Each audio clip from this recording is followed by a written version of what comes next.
ลาฝนตกโหยเดือนสามคอยฝนตกลิ้นเป็นพลอยเปียวย้อยย้อยคอยเดือนสี่ละดอกกระเจียวเริ่มจุ้มจีคนปีนี้ขึ้นเบิ่งฟ้ายามเดือนห้าตั้งท่าบานละคิดเห็นเด็กคิดเห็นสาวผู้นั้นที่เคยหักดอกจริงเจียวเคยเดินห่วมทางเที่ยวป่ากระเจียว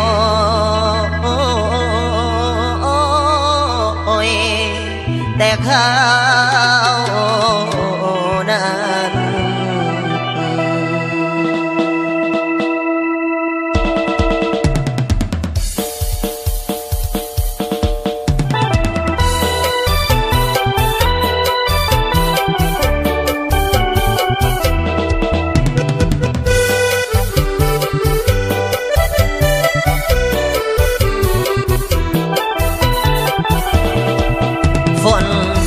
ลงมาปล่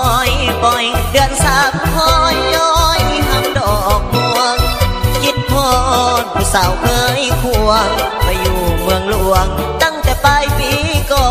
นเคยเก็บดอกกระเจียวด้วยกันผลปล่อยปีนั้นอยู่ที่หัวหน้าดอนดอกกระเจียวเขียวแดงอ่อนสอนเอาดอกอ่อนๆมาลวกกินตามปนเอาดอกอ่อนๆมาลวกกินตาบอ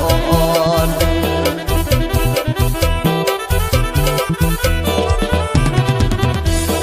นี่ไปมุ่นเป็นเม้งที่นุ่นอยู่ใส่ลาโนอุ่นนี่ไปมุ่นเป็นเม้งที่นุ่นอยู่ใส่ลาโนอุ่นเริ่มไม่คุ้นมีบุญสุขอยู่มีสู่ผู้รวยนับผลไว้มายกไว้มา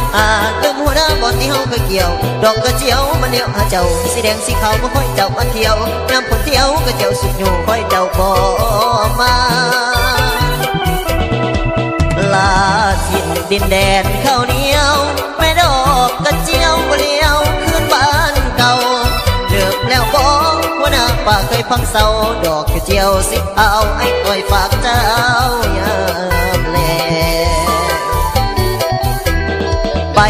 ท่าแป้งตกแต่งสุกผมเลยบกผมมาซองไปท่าแป้งตกแต่งสุกผมเลยบกผมมาซองเอาทำน้องเริ่มลงเก่าแล้วละลืมสู่เก่าลังเอาใจตั้งจิตต่อให้ย้ำนั่นกายบอลที่นั่งเคยเว้าซ่อมหาเจ้าก็เห็นเอาจับหน่อยเห็นต้องบอกกันหน่อยบอกค่อยเจ้าก็มาเด็ดดังแล้วเรื่องทางที่เคยเที่ยวโอ้ไม่ดอกกระเจียวบ่เลี้ยวทุ่งนาก็แล้วเลือได้ฝนตกเม็ดย้อยไอ้คอยน้ำตาลินไหลอยากผู้เจ้าอยู่จังได้จดหมายบ่มาเน่ไปเวอยู่ใส่โนโนไปเวอยู่ใส่โนโนไอ้มักห้องหดอกบนเก่าไม่ดอกกระเจียวบนไอ้เที่ยวละเจ้าซึมเศร้าอยู่พอเดียวไม่ดอกกระเจียวเดียวหาคนเป็นคู่ป่านี้ส้มโตโยใส่